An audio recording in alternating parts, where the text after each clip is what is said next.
శ్రీమాత్రే నమః. సౌందర్యలహరి 7-8 శ్లోకములు. క్వణత్కాంచీదామ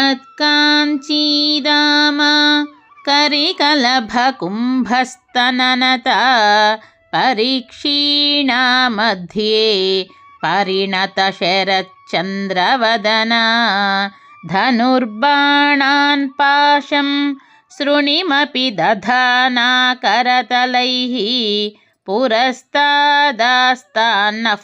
పురమధితురాహో పురుషికా సుధా సింధోర్मध्ये సురవిటపి వాటీ పరివృతే మణిద్వీపే నీపో పవనవతి చింతామణిగృహే శివాకారే మంచే పరమశివ పర్యంక నిలయాం భజంతి త్వాం ధన్యాః కతిచన చిదానందలహరీం.